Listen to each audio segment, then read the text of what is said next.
Hello everyone, তোমাদের সবাইকে আরও একবার স্বাগতম অ্যানি এক্সপ্লেন স্টুডিওর নতুন একটি ধামাকাদার ভিডিওতে। শুরুতে একটা ছোট্ট আপডেট, যারা এই সিরিজের আগের পার্টগুলো দেখেছ তারা সরাসরি ১৯ মিনিট ২০ সেকেন্ড থেকে দেখা শুরু করো, কারণ ঠিক ওখান থেকেই আজকের নতুন পর্বের গল্প শুরু হচ্ছে।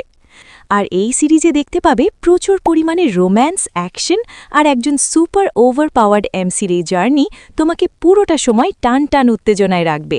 তাহলে আর দেরি কেন, চলো শুরু করা যাক আজকের এক্সপ্লেনেশন।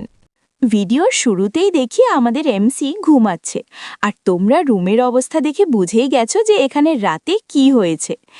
এরপর আমরা দেখি এমসির চোখ খুলে যায়।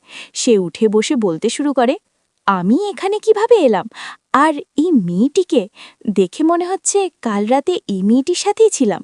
এটা ভাবার সাথে সাথে জাওজিয়া নামে একজন তাকে ফোন দেয়। তখন এমসি মনে মনে ভাবে, এ আমাকে কেন ফোন করছে? এর সাথে তো আমার ফ্রেশম্যান ইয়ারের পরেই ব্রেকআপ হয়ে গিয়েছিল, আর জাওজিয়া তো আমাকে উইচ্যাটে ব্লক করে দিয়েছিল। গাইস, তোমাদের বলে রাখি, আমাদের এখানে যেমন হোয়াটসঅ্যাপ মেসেঞ্জারে কল বা মেসেজ করি, ঠিক তেমনি চায়নাতে উইচ্যাট ব্যবহার করা হয় একই কাজের জন্য। এরপর এমসি তার মোবাইলের ডেট দেখে পুরো চমকে যায়। সে বলে, আমি কি সময়ের পিছনে চলে এসেছি? তার মানে কি আমি রিইনকার্নেটেড হয়েছি? এরপর এমসির আগের জীবনের সিন দেখানো হয়। আমরা দেখি তার গার্লফ্রেন্ড অন্য একটা ছেলের সাথে যাচ্ছে। তখন এমসি বলে, জাওজিয়া, তুমি যখন যা চেয়েছো আমি তোমাকে সব দিয়েছি, শুধু তোমার জন্য আমি কত টাকা নষ্ট করেছি, আর এখন তুমি আমাকে ছেড়ে চলে যাচ্ছ?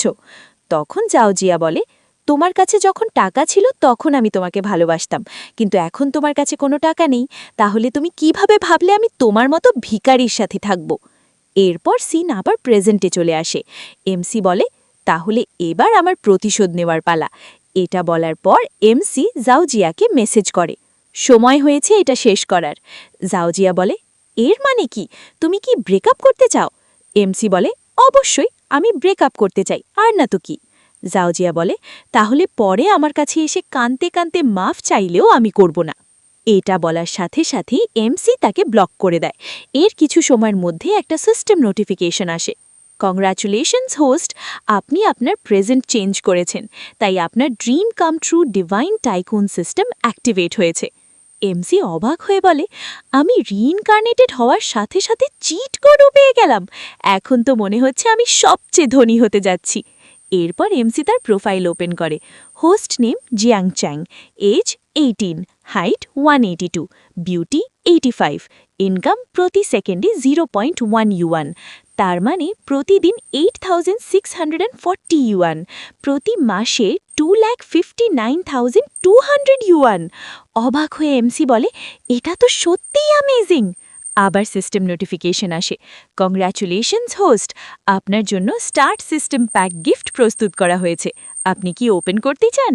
এমসি খুশি হয়ে বলে, ওপেন কর, বলে ওপেন অপশনে ক্লিক করে। ক্লিক করার কিছু সেকেন্ডের মধ্যেই ডিং করে একটা নোটিফিকেশন আসে, 10 মিলিয়ন ইউয়ান আপনার অ্যাকাউন্টে ট্রান্সফার করা হয়েছে, এর সাথে একটা সুপার কার্ড দেওয়া হয়েছে এবং 1 মিলিয়ন ইউয়ান লিমিটের একটা শপিং কার্ড দেওয়া হয়েছে। এমসি খুশি হয়ে বলে, সত্যিই তো, আমার অ্যাকাউন্টে টাকা চলে এসেছে। কিন্তু সেভাবে এই ফ্রেন্ডলিনেস অপশনের কাজ কি, ট্রাই করে দেখি। এরপর এমসি ওই মেয়েটির দিকে তাকিয়ে ফ্রেন্ডলিনেস অপশন অন করে দেয়। তখন ওই মেয়েটির প্রোফাইল ওপেন হয়।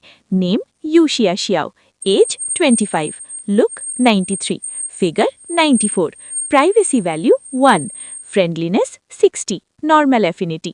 এমসি বলে, তার মানে এই সিস্টেম দিয়ে যে কারোর ডিটেলস দেখতে পারবো, কিন্তু আমি বুঝতে পারছি না এই প্রাইভেসি ভ্যালু এর মানে কি। এরপর MC privacy value option on করে। সিস্টেম বলে, প্রাইভেসি ভ্যালু দেখায় যার ওপর এটি অ্যাপ্লাই করা হবে সে কতজনের সাথে ইন্টিমেট হয়েছে তার সংখ্যা। আর গাইজ, যারা স্মার্ট তারা তো অলরেডি বুঝে গেছো প্রাইভেসি ভ্যালু মানে কি। আর যারা এখনও বুঝতে পারছে না তাদের জন্য বলি, প্রাইভেসি ভ্যালু দেখায় একজন মেয়ের জীবনে এখন পর্যন্ত কতজনের সাথে সে সেক্সুয়াল রিলেশনশিপে যুক্ত হয়েছে। এখন তো বুঝেছ, আর যদি এখনও না বোঝো তাহলে কমেন্ট করো, আমি বলে দেব। আর হ্যাঁ, এই প্রাইভেসি ভ্যালুটাকে আমরা বডি কাউন্ট বলবো, তাই যখন আমি বডি কাউন্ট 1 বা 2 বলবো তখন বুঝে নেবে প্রাইভেসি ভ্যালু বা ইন্টিমেট সংখ্যা, ঠিক আছে? আর এমসি এটা দেখার পর হতবাক হয়ে বলে, এর বডি কাউন্ট 1, তার মানে এই মেয়েটি প্রথমবার আমার সাথে করেছে। এখনকার সময় এত সুন্দর একটা মেয়ে ভার্জিন, আমার বিশ্বাস হচ্ছে না। এর এমসি কিছুক্ষণ আগের ঘটনা মনে করতে থাকে। আমরা দেখি এমসি একটি ক্লাবে বসে কাউকে ফোন করছে, তখন সে শিয়াও দেখে যে ড্রিঙ্ক করছে। এরপর সিন প্রেজেন্টে আসে। এমসি মনে মনে ভাবে এই কারণেই তার ফ্রেন্ডলিনেস 60, কারণ কাল প্রথমবার আমাদের পরিচয় হয়েছে।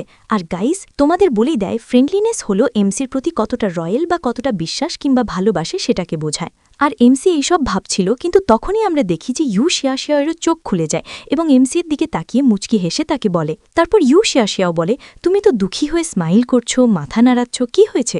কোথাও এমন তো নয় যে তোমার নেশা কেটে গেছে আর আমার সাথে তোমার রোম্যান্সও শেষ হয়ে গেছে? এটা শোনার সাথে সাথেই এমসি শিয়াওয়ের পাশে শুয়ে পড়ে এবং এখন আবার শিয়াওয়ের উপর শুয়ে তাকে বলে, চিন্তা করো না, আমি এখানে খুব ভালো গান গাইতে পারি। শিয়াও তাকে বলে, মাঝরাতে তুমি কি গাইবে?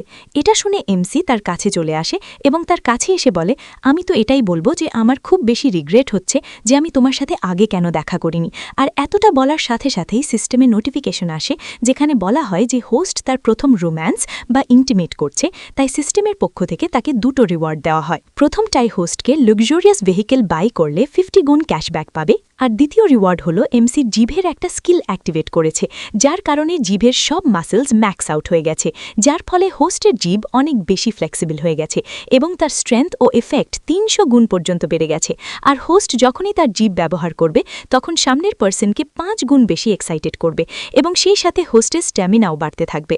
এটা দেখার সাথে সাথেই এমসি শিয়াওকে সোজা কিস করা শুরু করে দেয় এবং কিস করতে করতে মনে মনে ভাবে, চলো যদি এমনই হয় তাহলে এই স্কিলের সাহায্যে শিয়াওকে হ্যাভেনের একটু দর্শন করিয়ে দিই। আর এতটা ভাবার সাথে সাথে আমরা দেখি শিয়াওয়েরও একটু শ্বাস ফুলতে শুরু করে এবং সে খুশি হয়ে মনে মনে ভাবে, দেখো তো এই কিসিংয়ে কতটা ভালো, সত্যিই আমার একদম আলাদা ফিল হচ্ছে। আর শিয়াও এসব ভাবছিল, তখন এমসি তাকে বলে, তোমার এখনই এত তাড়াতাড়ি খুশি হওয়ার দরকার নেই, কারণ এখন যে রিয়েল পার্ট সেটা তো শুরু হতে যাচ্ছে। আর এতটা বলার সাথে সাথেই এমসি শিয়াওর অন্য জায়গায় কিস করা শুরু করে। আপনারা বুঝতেই পারছেন সে এখন কোথায় তার জিভ ব্যবহার করছে, যা দেখি শিয়াও অনেক বেশি এক্সাইটেড হয়ে উঠতে থাকে। তারপর এখন আমাদের সিন পরের দিনে চলে আসে, যেখানে এমসি ঘুম থেকে উঠতে থাকে, কিন্তু যেই সে ঘুম থেকে ওঠে তখনই তার নজর পাশে চলে যায়, যেখানে কিছু টাকা পড়ে আছে। সেটা দেখে সে হতবাক হয়ে বলে, আখির এটা কি? আর এতটা বলার সাথে সাথে শিয়াওয়ের দেওয়া যাওয়া পেপারটা তুলে দেখতে শুরু করে, যেখানে লেখা ছিল, গত রাতের জন্য অনেক অনেক ধন্যবাদ, আমার মনে হয় তোমার জন্য এটা যথেষ্ট হবে। এটা দেখে এমসি রাগ করে বলে, সেখানে 10,000 ইউয়ান রেখে গেছে, আমাকে কি সে কল বয় মনে করে? আর গাইজ, কল বয় মানে হলো যে পুরুষ টাকার বিনিময়ে ইন্টিমেট বা সেক্সুয়াল রিলেশনশিপ করে। আর এতটা বলে এমসি নিজের কাপড় পরতে শুরু করে। কাপড় পরতে পরতে বলে, সত্যি এটা খুব দুঃখের বিষয় যে আমি তার নাম্বার নিতে পারিনি। আর এতটা বলার সাথে সাথেই তার কাছে আরেকটা নোটিফিকেশন আসে, যেটা দেখে এমসি বলে, আখির এই ক্রিটিক্যাল কার্ড আবার কি? এর ভিতর কি আমাকে টাকা স্পেন্ড অর্থাৎ খরচ করতে হবে, যার বদলে আমি ক্যাশব্যাক পাবো? আর এতটা বলে সে ক্রিটিক্যাল কার্ডের বিষয়ে পড়তে শুরু করে, যেখানে বলা হয়েছে যে আপনি যদি একটা ফিক্সড অ্যামাউন্টের মধ্যে টাকা স্পেন্ড অর্থাৎ খরচ করেন, তাহলে এখানে আপনি রিটার্ন পাবেন যা 1 গুণ থেকে 50 গুণ পর্যন্ত হতে পারে, কিন্তু এখানে ম্যাক্স আউট হবে শুধু 50 গুণ। এটা শোনার সাথে সাথেই সে মনে মনে ভাবে যে একটা কার্ডের লিমিট 1 মিলিয়ন, এখানে মোট 5টা কার্ড পেয়েছে, যার মানে এর লিমিট মোট 5 মিলিয়ন। যদি আমি এই 5টা কার্ড ব্যবহার করে নিজের জন্য কোনো প্রপার্টি বাই করি এবং আমি তার 50 গুণ পাই, তাহলে মোট আমার কাছে 250 মিলিয়ন চলে আসবে। আর এখন এতটা ভাবতে ভাবতে এমসি সেখান থেকে বেরিয়ে যেতে থাকে। সেখান থেকে যেতে যেতে মনে মনে ভাবে, যেহেতু কপাল আমাকে শুধু রিবন হওয়ার সুযোগই দেয়নি, বরং চিটকোটও দিয়েছে, তাই এই লাইফটা আমি একদম রেস্ট করব না। এবার আমাকে এই ওয়ার্ল্ডের সবচেয়ে ধনী এবং পাওয়ারফুল পার্সন হতে হবে। আমাকে ধীরে ধীরে করে নিজের স্টার্টআপ শুরু করতে হবে। এখানে অনেক কোম্পানি আছে যেগুলো খুব তাড়াতাড়ি বড় হচ্ছে। আমাকে সেই কোম্পানিগুলোর শেয়ার কিনতে হবে, যাতে এখানে আমার একটা ভালো স্টার্টআপ তৈরি হতে পারে। আর যাই হোক, পলিসি অনুসারে আমরা এখানে আনলিমিটেড প্রপার্টি বাই করতে পারি, শুধু আমার কোনো ব্যাংক লোন থাকা চলবে না, আমার সব পেমেন্ট ক্যাশে হতে হবে। তাই আমার কাছে যে এই 5 মিলিয়নের ক্রিটিক্যাল কার্ড আছে, এগুলোর সাহায্যে আমি রিয়েল এস্টেটে নিজের জন্য প্রপার্টিজ বাই করব। এতটা ভাবতে ভাবতে আমরা দেখি যে এমসি সেখানে দাঁড়িয়ে আছে আর তার নতুন কারের দিকে যাচ্ছিল, কিন্তু যেখানে আগে থেকেই একটা মেয়ে দাঁড়িয়ে আছে। তাকে দেখার পর সেই মেয়ে তার কাছে এসে বলে, একটা কথা বলো তো, এই নতুন কারটা কি তোমার? এটা সময়ের সাথে সাথে সে সেই মেয়ের কাছে চলে আসে এবং তার কাছে এসে বলে, হ্যাঁ এটা আমার, কিন্তু তুমি কে? এটা শোনার সাথে সাথেই সেই মেয়ে কিউট ফেস করে বলে, আমাকে কি তুমি রাইড দিতে পারো, কারণ আমি এখন তাড়াতাড়ি বাড়ি যেতে চাই, কারণ আমার অ্যাপার্টমেন্টের শাওয়ার ব্লাস্ট হয়ে গেছে। এমসি সেই মেয়েটার প্রোফাইল দেখতে শুরু করে, যেখানে তার জানা যায় যে মেয়েটার বডি কাউন্ট 20+ এবং তার ফেভারেবিলিটি 90। এটা দেখে এমসি হতবাক হয়ে মনে মনে ভাবে, 1 মিনিট, আমরা এইমাত্র দেখা করলাম কিন্তু এত তাড়াতাড়ি এর ফেভারেবিলিটি 90-এ চলে গেল, এবং তার থেকেও শকিং বিষয় হলো এর বডি কাউন্ট 28। আর এতটা ভাবতে ভাবতে চেইন লিকি নামের মেয়েটাকে কোনো উত্তর না দিয়ে সোজা তার কারের দিকে চলে যায়। এটা দেখে চেইন লিকি একটু হতবাক হয়ে যায়। আর এখন এমসি তার কারের ভিতর বসে পড়ে এবং চেইন লিকিকে বলে, 28 জন তো আগেই আছে, এখানে তোমার পাইপ ঠিক করার চেষ্টা করে দেখা হয়েছে, তাই আমার মনে হয় পরের বার তোমাকে একটা রিয়েল প্লাম্বার ডাকতে হবে। আর এতটা বলার সাথে সাথেই এমসি ফুল স্পিডে তার কার নিয়ে সেখান থেকে বেরিয়ে যায়। এটা দেখে চেইন লিকি হতবাক হয়ে মনে মনে ভাবে, আখের এই পার্সনটা কে ছিল, আর তার কিভাবে জানল যে আমি 28 জনের সাথে ইন্টিমেট হয়েছি। আর এতটা বলে চেইন লিকি উদাস হয়ে সেখান থেকে চলে যেতে থাকে। সেখান থেকে যেতে যেতে বলে, পুরো দিনটা এভাবেই চলে গেল, আজ আমি শুধু একজন হ্যান্ডসাম পার্সনের সাথে দেখা করেছিলাম, কিন্তু সেও আমার হাতে এলো না। সেখানে দাঁড়িয়ে থাকা ওল্ড ম্যান চেইন লিকিকে বলে, ইয়াং লেডি, যদি আমি ঠিক শুনে থাকি তাহলে তোমার শাওয়ারে প্রবলেম আছে।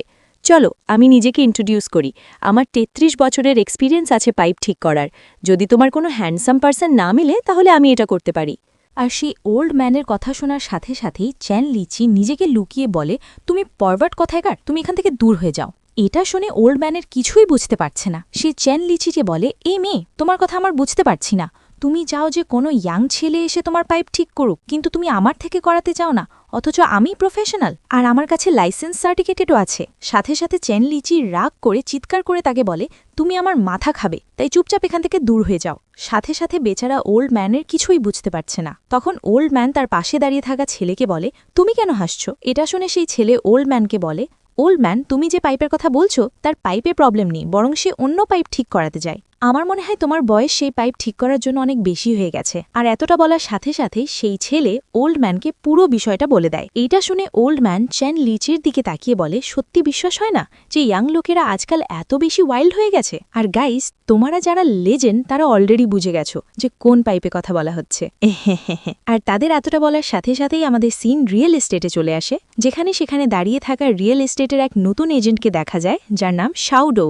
আর এমসি তার কার নিয়ে এসে পড়েছে। এমসিকে দেখার পর অন্য এজেন্ট মনে মনে ভাবে, মনে হয় আর একটা রিচ ছেলে এসছে এখানে সময় নষ্ট করতে।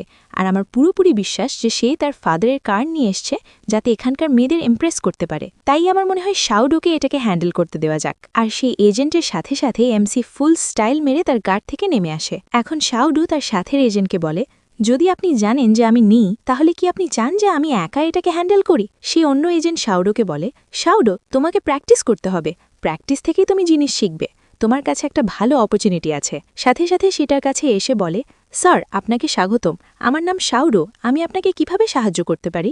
শাওডো এর সাথে ভিতরে চলে এসে তাকে বলে, আমি নিজের জন্য কিছু সুটেবল প্রপার্টি দেখতে চাই।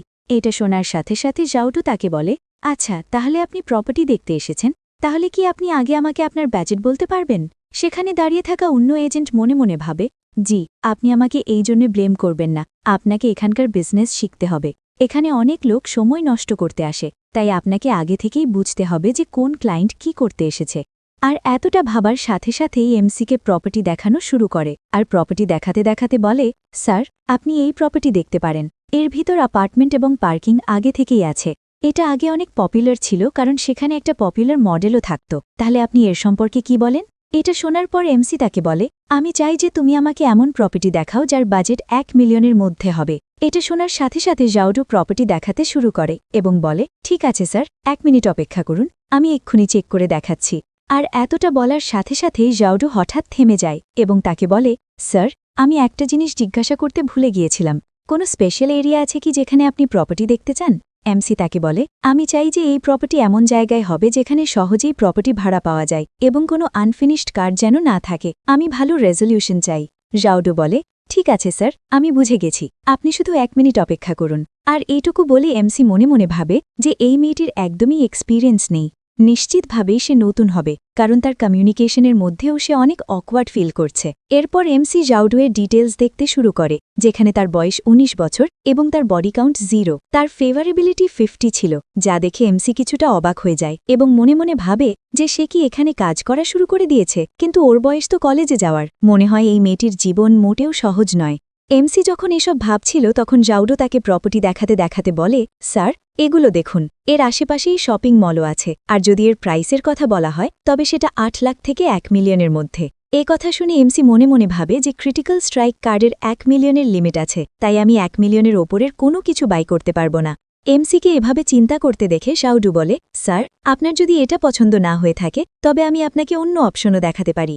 এমসি মনে মনে ভাবে যে এখানে এগুলোর দাম 8 থেকে 9 লাখের মধ্যে, অর্থাৎ 1 মিলিয়নের তুলনায় দামের বেশ বড় পার্থক্য আছে, যার মানে ক্রিটিক্যাল স্ট্রাইক থেকে পাওয়ার রিফান্ড অনেক কম হতে পারে। এরপর সে বলে, তুমি কি আমাকে এমন কোনো প্রপার্টি দেখাতে পারো যার দাম 1 মিলিয়ন? আমি এই ধরনের 5টি প্রপার্টি নিতে চাই। শুনে জাউডু অবাক হয়ে বলে, স্যার, আপনি কি কোনো বার্গেনিং করতে চান না? আর আপনি কি সত্যিই 5টি প্রপার্টি নিতে চান? মিক বলে যে 5টি ইউনিট একসাথে পেলে ভালো হয় এবং পুরো পেমেন্ট ক্যাশে দেব। এটা শুনে শাওডাও আরও অবাক হয়ে যায় এবং জিজ্ঞেস, আপনি কি সত্যিই সব টাকা ক্যাশ দেবেন? মিক হেসে বলে সে পুরোটা ক্যাশ দেব এবং ভবিষ্যতে হয়তো রেন্ট অর্থাৎ ভাড়া কালেক্ট করার তোমাকে ম্যানেজার হিসেবে রেখে দেব। শাওডাও খুশি হয়ে ভাবে যে এতে তো অনেক ভালো কমিশন পাবো। পাশেই দাঁড়িয়ে থাকা অন্য এজেন্ট অবাক হয়ে ভাবে সে কি সত্যি 5 মিলিয়ন ক্যাশ দিয়ে কিনছে? মনে হয় লোকটিকে চিনতে ভুল করেছি। এরপর ম্যানেজার এসে কন্ট্রাক্ট দেখায় এবং জানায় 5টি ইউনিটের মোট দাম 5 মিলিয়ন এবং তাদের কমিশন 2% এবং আপনি চাইলে কন্ট্রাক্ট পড়ে দেখতে পারেন। মিক বলে, আমার শাওডাওয়ের ওপর ভরসা আছে। ভবিষ্যতে কিছু বাই করার দরকার পড়লে আমি শাওডাওয়ের সাথেই যোগাযোগ করব। শাওডাও মনে মনে হিসাব করে যে 2% কমিশন থেকে সব বাদ দিলেও আমি মোট 50,000 ইউয়ান পাব।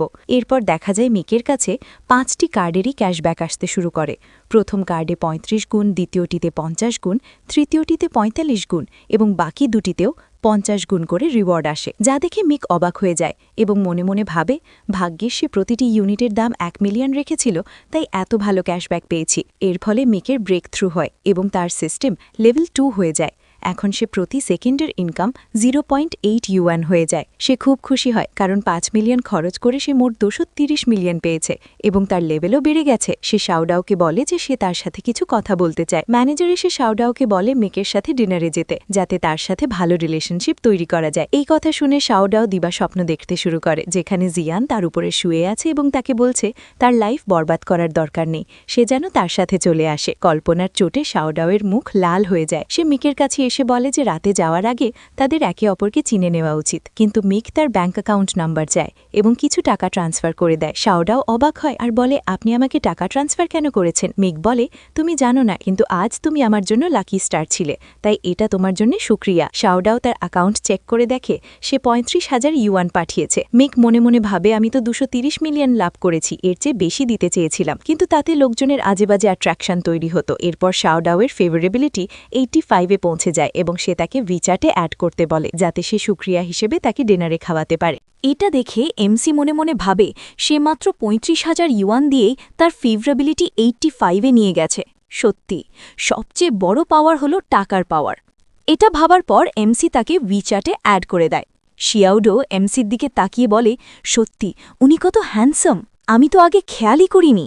এটা বলার পর শিয়াউডো কল্পনা করতে শুরু করে, আর সে কি কল্পনা করছে সেটা তোমরা ছবিটা দেখেই বুঝে গেছ। এভাবে ভাবতে ভাবতেই শিয়াউডোর লজ্জায় লাল হয়ে যায়, তার গাল লাল হয়ে ওঠে। মনে মনে সে ভাবে, যদি এমসি আজ রাতে আমার সাথে কিছু করতে চায় তাহলে হয়তো আমাকে তাকে করতে দেওয়া উচিত। এরপর আমরা দেখি এমসি চলে যাচ্ছে আর বলছে, শিয়াউডো, পরে আবার দেখা হবে, এখন বিদায়। এটা দেখে শিয়াউডো তাড়াতাড়ি বাইরে দৌড়ে যায়, কিন্তু এমসি তাকে বাই বাই বলে চলে যায় আর শিয়াউডো সেখানেই দাঁড়িয়ে লজ্জা পেতে থাকে। এরপর এমসি তার বাড়ি ফিরে আসে। তখন তার মা বলে, তুমি ঠিক সময়ে এসেছ, দেখো আমি তোমার জন্য তোমার প্রিয় ওয়াটারমেলন অর্থাৎ তরমুজ এনেছি। এমসি বলে, ধন্যবাদ মা। তখন তার বাবা তাকে জিজ্ঞেস করেন, গ্র্যাজুয়েশন ট্রিপের জন্য কোথায় যাবে ঠিক করেছ কে? এমসি জানায়, আমি স্যাংহাই যাব, কারণ আমি স্যাংহাই ইউনিভার্সিটির জন্য অ্যাপ্লাই করছি, এতে ওখানকার এনভায়রনমেন্ট করে করে আসতে পারবো।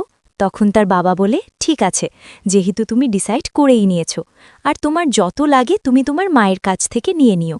তখন মা মজা করে বলে, আমার মনে হয় টাকা তোমার দেওয়া উচিত, তা না হলে সবাই আমার ছেলেকে মা বয় বলবে আর আমার ছেলেকে কেউ বিয়ে করবে না।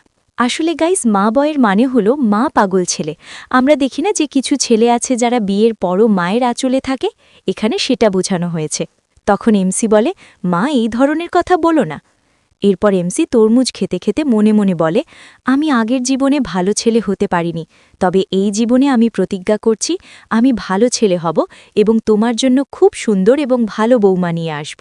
পরের দিন দেখি এমসি এয়ারপোর্টে এসেছে এবং এমসি মনে মনে বলে, টিকিট দেরিতে বুক করায় আমি শুধু ইকোনমি ক্লাসের টিকিট পেয়েছি। ঠিক তখনই এমসি একটি মেয়ের সাথে ধাক্কা খায়। তখন এমসি মাফ চাইতে শুরু করে। তখনই এমসি সেই মেয়েটির মুখ দেখে চিনে এলে, বলে, তুমি এখানে কি করছো? তখন ওই মেয়েটি অবাক হয়ে বলে, এই প্রশ্নটা তো আমার করা উচিত, তুমি এখানে কি করছো? এরপর সিন শিফট হয়। আমরা দেখি ওই মেয়েটি বলছে, এই মাঝখানের সিটটি আমার। তখন এমসি বলে, এর পাশের সিটটি আমার। মেয়েটি সিটে বসতে যাবে, ঠিক তখনই একটি ছেলে চলে আসে এবং বলে, হাই বিউটিফুল লেডি, আমি অনেক খুশি, কারণ আপনার মতো একজন সুন্দরী মেয়ের সাথে ট্রাভেল করতে পারছি। তখন এমসি ওই মেয়েটিকে বলে, তুমি আমার সিটে বসো, আমি তোমার সিটে বসব। এটা দেখে ওই ছেলে বলে, তুমি ওর সিটে বসার কে? ওকে ওর সিটেই বসতে দাও। তখন এমসি বলে, আমরা দুজন একসাথে এসেছি, তাই আমরা যখন ইচ্ছা তখন সিট সুইচ করতে পারি, এতে তোমার সমস্যা কি?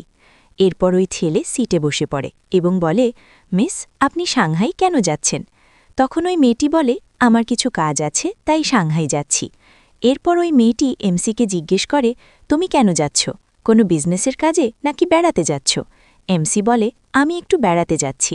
তখন সেখানে থাকা ওই ছেলেটি বলে, আমি গ্র্যাজুয়েশনের জন্য প্রস্তুতি নিচ্ছি, তাই সাংহাই যাচ্ছি। আর আমার নাম কানকান, আর আপনাদের সাথে পরিচিত হয়ে আমি অনেক খুশি।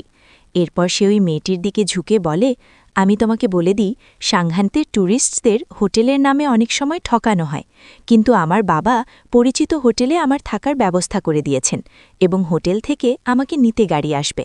তুমি যদি চাও তাহলে আমি তোমাকে রাইড দিতে পারি, কারণ তুমি যদি এয়ারপোর্ট থেকে ট্যাক্সি করে যাও তাহলে অনেক টাকা খরচ হবে। কিন্তু মেয়েটি কোনো জবাব দেয় না। তখন এমসি বলে, দেখো, আমরাও আগে থেকেই হোটেল বুকিং করে রেখেছি, আর আমাদেরও নিতে গাড়ি আসবে, তাই তুমি তোমার চরকায় তেল দাও, আমাদের নিয়ে ভাবতে হবে না। এরপর ওই ছেলে বলে, তুমি কোন হোটেলে উঠছ? এমসি বলে, আমি আমান ইয়াং হোটেলে উঠছি। এটা শোনার পর ওই ছেলে হতবাক হয়ে বলে, এটি একটি আল্ট্রা লাক্সারি হোটেল, কিন্তু আমিও একবার সেখানে ৯,০০০ ইউয়ান দিয়ে বুকিং করেছিলাম, তবুও তারা আমাকে নিতে এয়ারপোর্টে আসেনি, তাহলে তোমার জন্য আসবে কেন? তখন এমসি বলে, আমি সেখানে পুরো একটি ভিলা বুকিং করেছি, তাই মনে হয়। ওই ছেলেটি অবাক হয়ে বলে, সত্যি, তুমি পুরো একটি ভিলা বুকিং করেছ? তখন ওই মেয়েটি হেসে বলে, তাহলে তো মনে হয় এক রাতের খরচই ৮০,০০০ ইউয়ান। আমি তো জানতাম না যে তুমি এত বড় লোক। এটা শুনে এমসি হেসে বলে, আমি ততটা বড় লোক না, বরং তুমিই তো আমার চেয়েও বেশি বড় লোক। এটা বলার পর এমসি পুরনো স্মৃতি মনে করতে থাকে এবং ভাবে, সে স্কুলে খুব বেশি ফেমাস ছিল না শুধু সৌন্দর্যের জন্য নয়, বরং সে অনেক ধনী ছিল। সে প্রতিদিন দামি দামি গাড়িতে করে স্কুলে আসত, তাই সে এত বেশি ধনী ছিল। আর ওর নেচার যদি বলি, তাহলে সে অনেক শান্ত ছিল এবং সব সময় পড়াশোনা করত।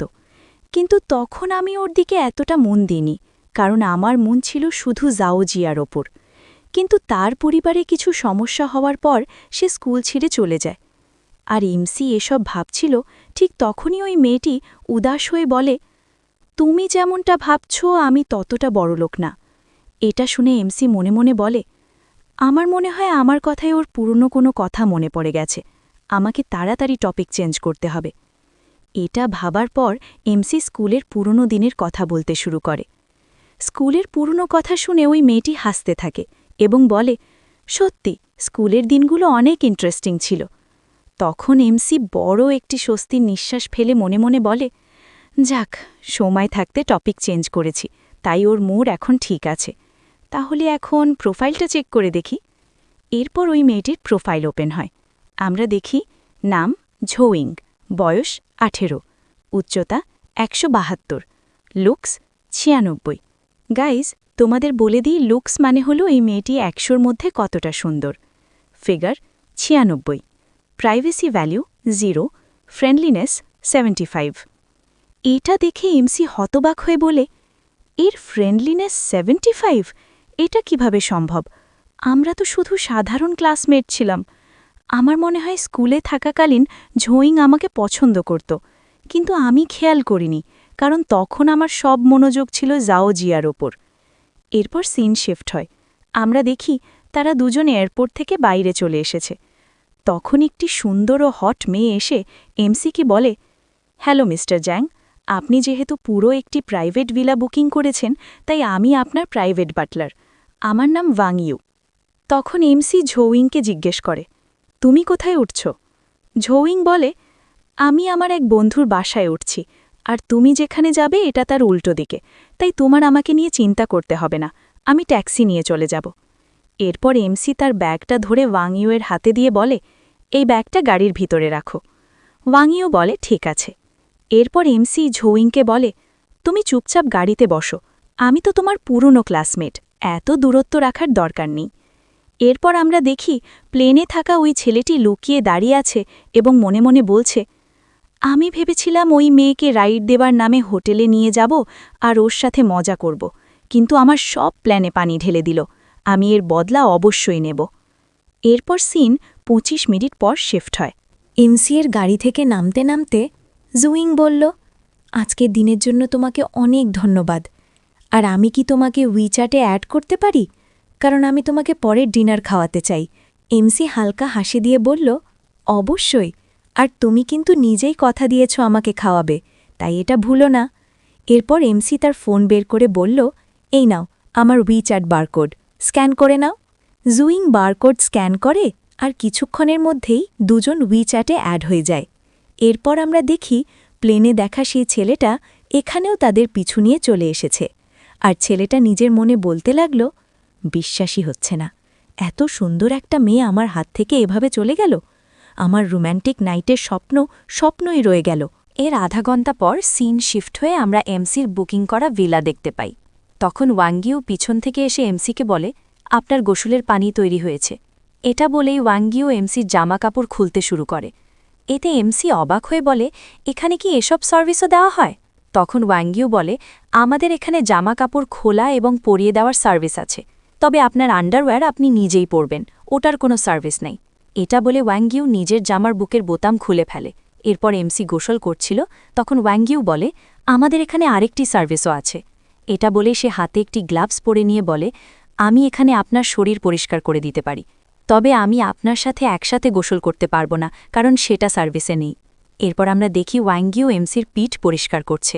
তখন এমসি মনে মনে ভাবে, এখানে কত ভালো ভালো সার্ভিস আছে, যদি আরেকটা সার্ভিস থাকতো তাহলে আজ রাতে অনেক মজা হতো। এটা বলেই এমসি কল্পনা করতে শুরু করে। কল্পনায় ওয়াংগিও কাপড় খুলতে খুলতে বলছে, আমার বড় বড় ডাব অবশ্যই আপনার পছন্দ হবে। এই কল্পনা করার কারণে এমসির শরীর গরম হতে শুরু করে।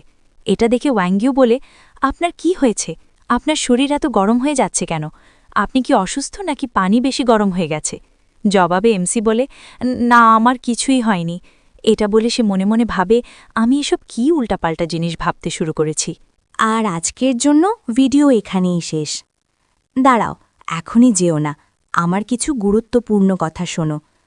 তোমাদের অনেকেই বলছো ভিডিও এত দেরিতে কেন আসে আর ভিডিও এত ছোট কেন। তোমাদের বলে দিই, আমার এখন পরীক্ষা চলছে। এই পরীক্ষা ১৫ তারিখে শেষ হবে, আর আবার ২৫ তারিখ থেকে বোর্ড পরীক্ষা শুরু হবে। তাই আমি একটু ব্যস্ত থাকি, তারপরও তোমাদের জন্য সময় বের করে ভিডিও তৈরি করি। কিন্তু তোমরা যদি লাইক, কমেন্ট, শেয়ার আর সাবস্ক্রাইব কিছুই না করো, তাহলে আমি ভিডিও বানানোর মোটিভেশন কোথায় পাবো? তাই তোমাদের কাছে ছোট্ট একটা রিকোয়েস্ট, এই ভিডিওতে ৩০টা কমেন্ট, ৩০টা লাইক, ২০০টা ভিউ আর 10টা সাবস্ক্রাইবার টার্গেট পূরণ করো। টার্গেট পূরণ হলেই খুব দ্রুত নিয়ে আসব পরবর্তী পর্ব।